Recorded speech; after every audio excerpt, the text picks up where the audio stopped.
High, good evening and research football 101-এর একটা নতুন ভিডিওতে আপনাদের সবাইকে স্বাগত জানাই। তো অনেকদিন বাদে আবার ভিডিও বানাচ্ছি, কয়েকটা কারণের জন্য বেশ কিছুদিন ভিডিও আসেনি। কয়েকটা কারণ ছিল তার জন্য। তো আবার ব্যাক করছি ভিডিও বানানোতে, এবং এই ভিডিওতে কিন্তু আমরা সেই আমাদের স্কোয়াড অ্যানালিসিস সিরিজটাকেই বজায় রাখছি, এবং এটা কিন্তু সেই স্কোয়াড অ্যানালিসিস সিরিজের থার্ড ভিডিও। এই ভিডিও আমরা কথা বলবো বেঙ্গালুরু এফসিকে নিয়ে। তো শুরু করবো ভিডিওটি। তবে শুরু করার আগে বলবো, যারা আমাদের ভিডিওটি দেখছেন কিন্তু এখনো চ্যানেলটিকে সাবস্ক্রাইব করেনি, তারা প্লিজ প্লিজ প্লিজ আগে চ্যানেলটিকে সাবস্ক্রাইব করবেন এবং পাশে থাকা বেল নোটিফিকেশন বাটনটা কিন্তু অবশ্যই অন করে দেবেন। তো চলুন আর কথা বাড়াচ্ছি না, শুরু করা যাক ভিডিওটি।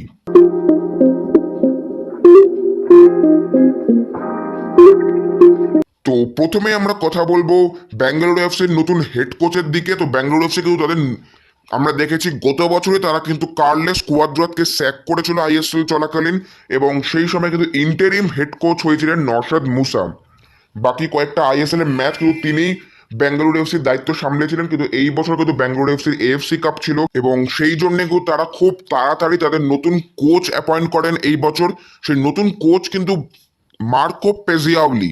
এই মার্কো পেজিয়াওলি কিন্তু একজন জার্মান কোচ। এটা কিন্তু একটা খুব নতুনত্ব ব্যাপার নিয়ে এসছে বেঙ্গালুরু এফসি এই বছর। কারণ কি, আইএসএল এ কিন্তু আমরা জার্মান ফুটবল দেখতে খুব একটা অভ্যস্ত নই, একদমই নই প্রায় বলতে গেলে।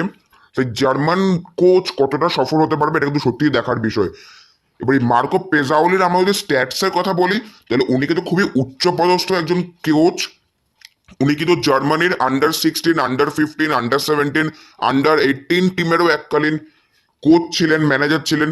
এছাড়া উনি কিন্তু 2018 থেকে 2020, যেটা কিন্তু খুব রিসেন্ট, অর্থাৎ গত বছর অবধি 2020 অবধি কিন্তু উনি আইনট্রাক্ট ফ্র্যাঙ্কফুর্ট অর্থাৎ বুন্ডেসলিগার সেই দলটি, যাকে কিন্তু আমরা খুব ভালোভাবেই চিনি, বেশ বড়সড় একটি দল, সেই দলে কিন্তু টেকনিক্যাল ডাইরেক্টর ছিলেন, টিডি ছিলেন উনি সেই দলের। তো এটা একটা বেশ বড় ব্যাপার ইন্ডিয়ান ফুটবলের জন্য, যে এরম একজন পার্সোনালিটি ইন্ডিয়ান ফুটবলে আসছেন।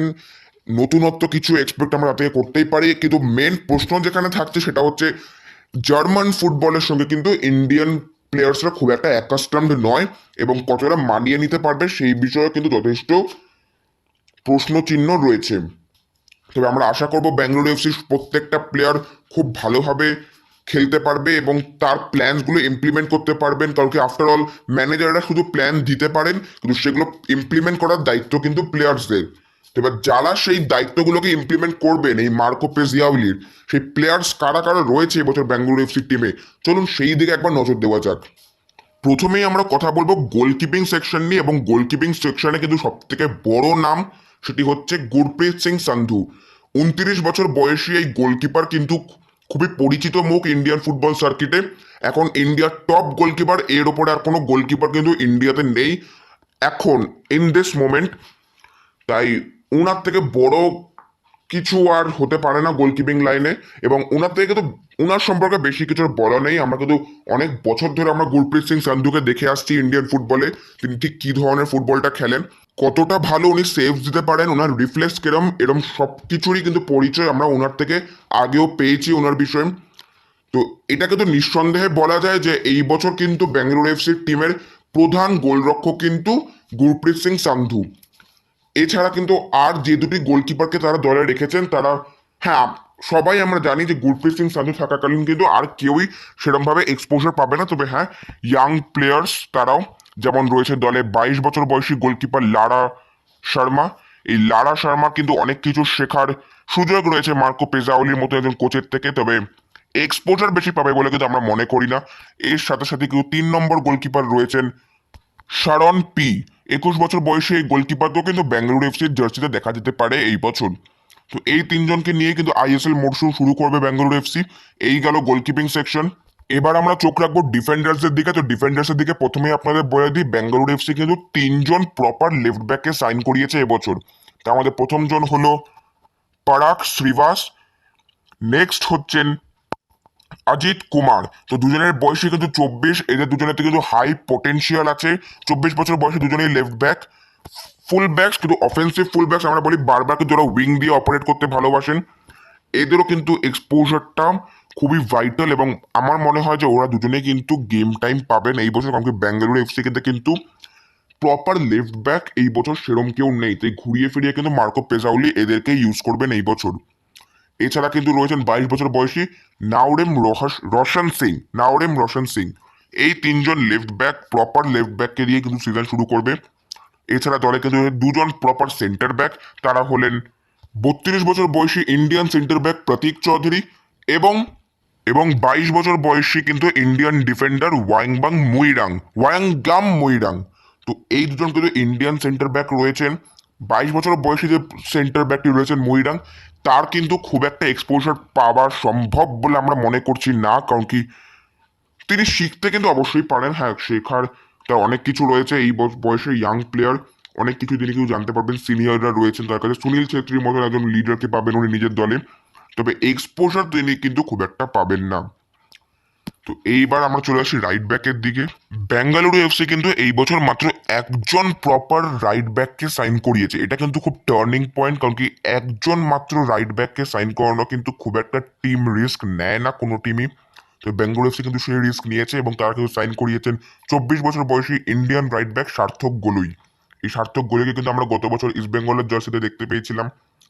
জানুয়ারি ট্রান্সফার উইন্ডো তিনি সাইন করেছিলেন। এই বছর কিন্তু ওই আইএসএল খেলা সিদ্ধ না মনা হওয়াতে কিন্তু উনি ক্লাব ছাড়েন এবং ফাইনালি কিন্তু উনি বেঙ্গালুরু এফসিতে যোগদান করেন।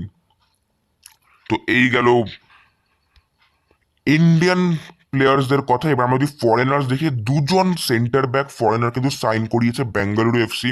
তাদের মধ্যে একজন হচ্ছে ইয়োরান্ডা মুসাভু কিং। 29 বছর বয়সী এই গ্যাবনিজ ডিফেন্ডার দিয়ে কিন্তু অনেক কিছু এক্সপেক্টেড, কারণ কি ওনার কিন্তু বড় বড় ক্লাবে খেলার এক্সপিরিয়েন্স রয়েছে। উনি কিন্তু ইউডিনিস দলে হয়ে খেলেছেন, সিরিয়ার টিম। এছাড়া উনি কিন্তু গ্রানাডার হয়ে খেলেছেন, লালিগা ক্লাব।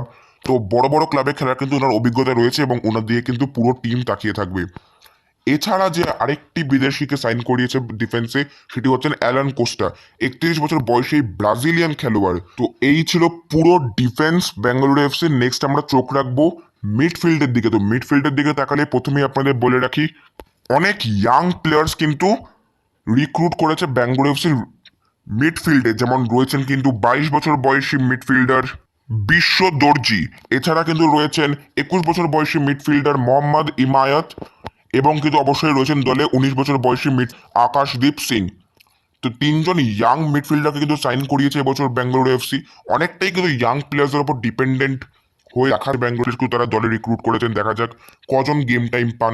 এছাড়া কিন্তু মিডফিল্ডে রয়েছে 22 বছর বয়সী Indian defensive midfielder Suresh Singh Wangjam. এনার কথা কিন্তু আলাদা কিছু বলার নেই। উনি কিন্তু এই মুহূর্তে ইন্ডিয়ান আন্ডার 23 টিমের কিন্তু ক্যাপ্টেনও ছিলেন এই এশিয়ান কাপ কোয়ালিফায়ার্সে। এছাড়া কোনো দলে রয়েছেন 28 বছর বয়সী ইন্ডিয়ান ডিফেন্সিভ মিডফিল্ডার জয়েশ রানে, 21 বছর বয়সী ইন্ডিয়ান ডিফেন্সিভ মিডফিল্ডার আমায় মোরাজকর। এছাড়া দলে রয়েছে 22 বছর বয়সী Indian defensive midfielder Ajay Chhetri, 24 বছর বয়সী Indian defensive midfielder Rohit Kumar. তো এই গেল ডিফেন্সিভ মিডফিল্ড। এবার যদি ফরেনার্সের কথা বলে, একটি গুরুত্বপূর্ণ ফরেনারকে কিন্তু সাইন করিয়েছে এই বছর বেঙ্গালুরু এফসি, সেটি হচ্ছেন ইমান বাসাফা। এই ইমান বাসাফা কিন্তু একজন ইরানের প্লেয়ার। তো এনার প্রতি কিন্তু অনেকটা নজর থাকবে, কারণ কি ইরানের প্লেয়ার কিন্তু আমরা সবসময় জানি যে ফিজিক্যালি তারা অনেকটা শক্তিশালী হয় এবং তার থেকে কিন্তু অনেকটা এক্সপেক্টেড, কারণ কি ইরানের এবং মিডল ইস্ট ওই ধরনের নেশনে কিন্তু খুব একটা আমরা প্লেয়ার আইএসএল এ দেখি না। তাই উনি কিরকম ফলাফল করে সেটা কিন্তু সবাই আমরা নজর রাখবো। এছাড়া কিন্তু দলে রয়েছে 27 বছর বয়সী Brazilian central midfielder Bruno Ramirez, আরেকজন ব্রাজিলিয়ান খেলোয়াড় এই দলে। এনার উপরও কিন্তু অনেকটা ডিপেন্ড করবে, কারণ ম্যাক্সিমামই কিন্তু ডিফেন্সিভ মিডফিল্ডার রয়েছে এই বেঙ্গালুরু এফসি স্কোয়াডে। খুব একটা কিন্তু সেন্ট্রাল মিডফিল্ডের উপর জোর দেননি। একমাত্র সেন্ট্রাল মিডফিল্ডার, মানে সবাই সেন্ট্রাল মিডফিল্ড খেলতে পারে, তবে একদম এক্স্যাক্ট পজিশন যার সেন্ট্রাল মিডফিল্ড তিনি হচ্ছেন একমাত্র ব্রুনো রামিরেজ এই টিমে। তো গুরুত্ব কিন্তু ওনারও খুবই বেশি এই টিমে, কারণ কি মাঝ মাঠে কিন্তু ওনার উপর অনেকটা দায়িত্ব থাকবে, আমরা আশা করতেই পারি। এছাড়া কিন্তু দলে রয়েছেন 25 বছর বয়সী Indian left midfielder Danish Farooq. ইনি কিন্তু গত বছর রিয়াল কাশ্মীরের দুর্দান্ত ফুটবল আমাদের উপহার দিয়েছিলেন। এনার থেকেও কিন্তু এক্সপেকটেশন অনেকটা হাই। এছাড়া কিন্তু দলে রয়েছে 23 বছর বয়সী ইন্ডিয়ান রাইট মিডফিল্ডার লিও আগাস্টিন এবং 22 বছর বয়সী প্রঙ্গিয়াল ভুটিয়া। তো এই ছিল পুরো মিডফিল্ড বেঙ্গালুরু এফসির। বেশ কম্প্যাক্ট মিডফিল্ড, তবে ডিফেন্সিভ মিডফিল্ডের উপর একটু জোরটা বেশি দেওয়া হয়েছে। তো নেক্সট আমরা চোখ রাখবো ফরওয়ার্ড লাইনের দিকে। তো ফরওয়ার্ড লাইনে কিন্তু প্লেয়ার রয়েছেন, প্রথমেই আপনাদের বলে রাখি 17 বছর বয়সী ইন্ডিয়ান ফরওয়ার্ড থই সিং এর কথা।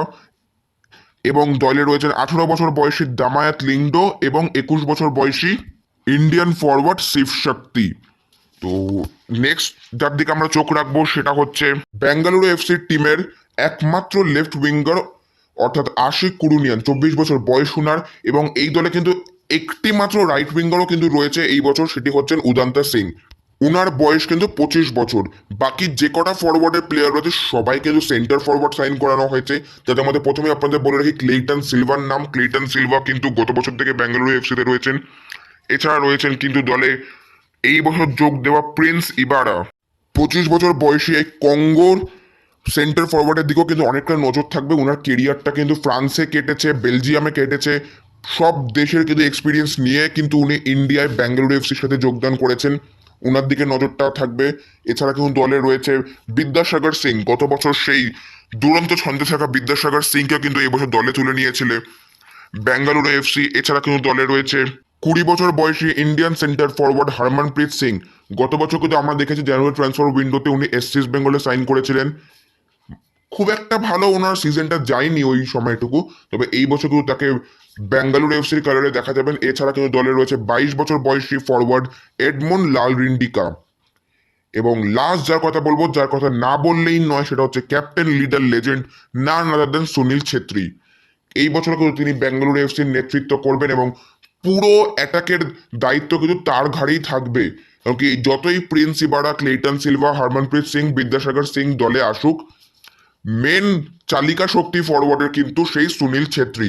তার উপরেই কিন্তু প্রত্যেকটা কোচিং ডিপার্টমেন্টের লোক, ফ্যান্সরা কিন্তু তার উপরেই ভরসা করবে যে তিনি কিন্তু আবার তাদের মুখে হাসি ফোটাবে। এবং তিনি যেই ফর্মটা এই মুহূর্তে হচ্ছেন তাতে কিন্তু উনি অবশ্যই এই বছর গোল্ডেন বুটের রেসে এগিয়ে যেতে পারেন। কারণ কি প্রচুর গোল করে যাচ্ছেন কিন্তু উনি ন্যাশনাল কালারে। এবং এটা কিন্তু আমরা জানি, হ্যাঁ, ন্যাশনাল টিমের হয়ে গোল করা কিন্তু ক্লাবের হয়ে গোল করাতে কিন্তু অনেকটা তফাৎ। তবে হ্যাঁ, ফর্মটা কিন্তু উনার ভালো যাচ্ছে। তবে এটা আশা করাই যায় যে উনি কিন্তু এই বছরও দারুণ ফুটবলটা খেলবেন বেঙ্গালুরু এফসি কালারে এবং কিছু দারুণ গোল করবেন এবং আমাদের সবাইকে কিন্তু সেই গোলগুলোকে উপভোগ করার সুযোগ দেবেন।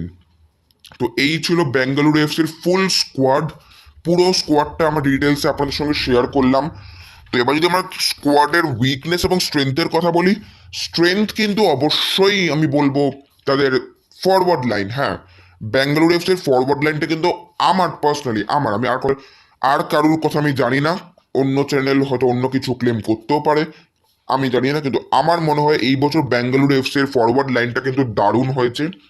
ক্লেইটন সিলভা রয়েছে, প্রিন্স ইবারা রয়েছে, সুনীল ছেত্রী রয়েছেন, তিনজন বড় মাপের প্লেয়ার রয়েছে। প্রিন্স ইবারা যদিও ইয়াং, কেউ তার থেকে কিন্তু এক্সপেকটেশন হাই।